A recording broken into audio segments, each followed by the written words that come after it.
Si pour Aristote, le bonheur ne va pas sans plaisir, Épicure, quant à lui, nous incitera à éliminer toutes les craintes inutiles, à commencer par les deux plus grosses.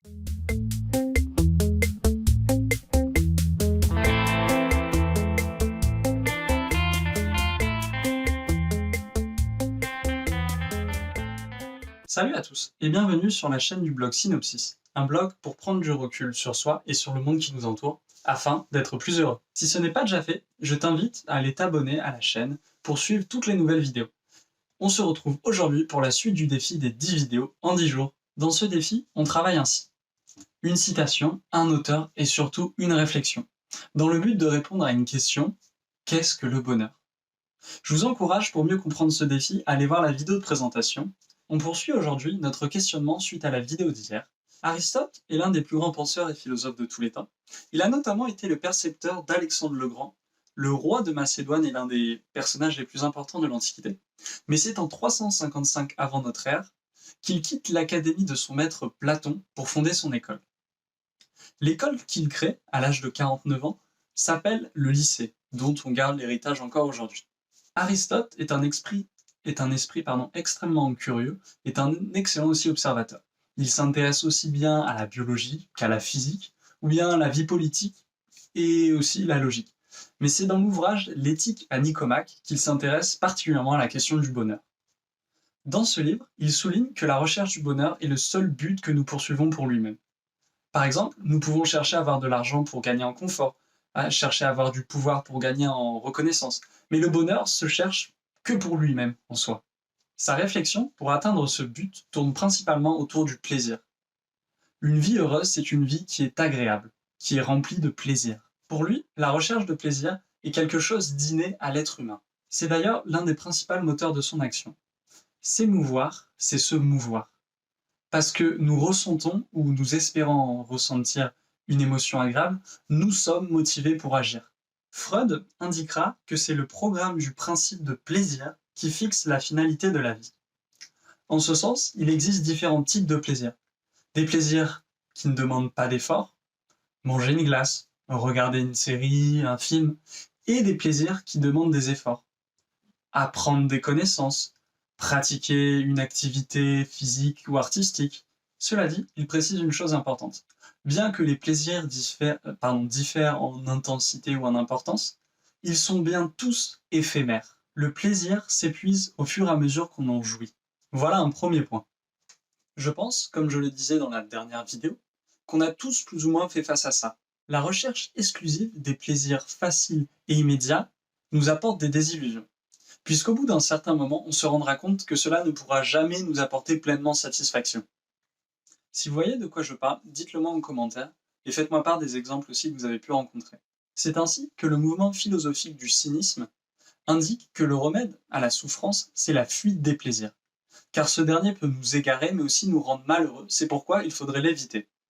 Aristote s'oppose à cette vision-là, disant que cela ne s'applique qu'à un certain type de plaisir et qu'il en existe aussi bien d'autres. Mais je vous avoue ne pas être sûr d'avoir saisi tout le propos d'Aristote et je ne voudrais pas vous raconter des bêtises. C'est pourquoi peut-être que j'en reparlerai un jour dans une autre vidéo, mais en attendant, il faudra que je le relise. En revanche, ce que l'on peut dire, c'est que pour Aristote, la poursuite du bonheur va de pair avec la poursuite des plaisirs. Il souligne aussi que le secret d'une vie heureuse ne réside pas dans la poursuite aveugle de tous les plaisirs, ni d'y renoncer d'ailleurs. Le bonheur, c'est la recherche d'un maximum de plaisir dans un maximum de raison. Il s'agit donc de trouver un juste milieu. Mais Épicure, un autre philosophe, ira encore plus loin là-dedans. Quelques années après Aristote, Épicure écrit une éthique du bonheur toujours fondée sur le plaisir, mais quelque peu différente de celle d'Aristote. En 306 avant Jésus-Christ, à l'âge de 35 ans, lui aussi fonde son école qui s'appelle le Jardin. On a perdu la majorité de ses écrits, mais bien heureusement pour nous, on a pu conserver ou retrouver la majorité des lettres qu'il a envoyées. Dans ces dernières, il explique les principes fondamentaux de sa philosophie du bonheur. Comme on l'a dit en intro de la vidéo, Épicure souligne la nécessité d'éliminer toutes les craintes inutiles, à commencer par les deux plus importantes, celle des dieux et celle de la mort. Il ne nie pas l'existence des dieux. Peut-être, et sûrement, par prudence politique, mais aussi parce que sa conception matérialiste de la philosophie empêche quelque peu l'existence des divinités, quoi. Il dit qu'il ne sert à rien de prier et de redouter le châtiment des dieux en leur faisant des offrandes ou des sacrifices. Épicure reprend les propos de Démocrite pensant que le réel est entièrement constitué d'atomes. L'être humain, corps et âme confondus, est un agglomérat d'atomes qui ne se dissolvera qu'à la mort. Ainsi, la peur de mourir relève purement de l'imagination. Puisque tant que nous sommes vivants, nous n'avons aucune expérience du trépas.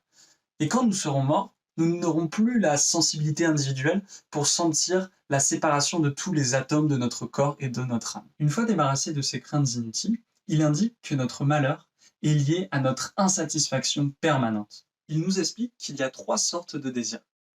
Les désirs naturels et nécessaires, manger, boire, s'habiller, avoir un toit, etc. Ensuite, les désirs naturels et non nécessaires, la cuisine raffinée, la beauté des vêtements, le confort de l'habitat. Et enfin, les désirs ni naturels ni nécessaires, le pouvoir, les honneurs, le grand luxe. Il suffit de satisfaire les premiers pour être heureux. Les seconds peuvent être recherchés, mais il vaudrait mieux y renoncer. Quant aux troisièmes, il faut les éviter. Épicure remercie la nature pour avoir rendu le nécessaire facile à atteindre. C'est un peu ce que de nos jours le philosophe paysan Pierre Rabhi appelle la sobriété heureuse. Pour Épicure, le plaisir est principe et fin de la vie bienheureuse. C'est pourquoi il nous invite à refuser certains plaisirs, car parfois il s'ensuit plus de désagréments qu'autre chose. Le philosophe prône une éthique de la modération. Il vaut mieux un régime simple qu'une abondance de mets. Pourtant, n'est-ce pas le contraire que nous promet la société de consommation? Avoir plus pour être heureux? Ainsi, dans cette vidéo, malgré leurs divergences métaphysiques, Aristote et Épicure ont remarqué il y a plus de 2000 ans de ça qu'il était nécessaire d'avoir un juste équilibre des plaisirs. C'est pourquoi il faut éviter les excès, mais aussi l'absence. Il s'agit de bien nourrir notre corps et notre esprit, selon l'adage « un esprit sain dans un corps sain ». Arthur Schopenhauer, un philosophe allemand sur lequel nous reviendrons plus tard, indique que 9/10 au moins de notre bonheur résulte exclusivement de notre santé. Un mendiant en bonne santé est bien plus heureux qu'un roi malade. Voici sa formule. La dernière information que je vous donnerai, c'est que le lien étroit entre le plaisir et le bonheur qu'ont souligné les 2 philosophes est aujourd'hui confirmé par la recherche. Un nombre d'études scientifiques, et je vous en mets une en description, montrent que les expériences qui nous procurent des plaisirs, se promener, prendre un bon repas avec des amis, faire l'amour, prier, méditer, rire, pratiquer du sport, ont pour effet un rééquilibrage des sécrétions hormonales et des neurotransmetteurs du cerveau, ce qui favorise la stabilité de notre humeur et donc de notre bien-être subjectif dont il était question dans la dernière vidéo. Si vous appréciez ces vidéos, merci de me le faire savoir en commentaire. Je passe beaucoup de temps pour ces dernières. Abonnez-vous et sur ce, à demain pour une nouvelle vidéo. Ciao!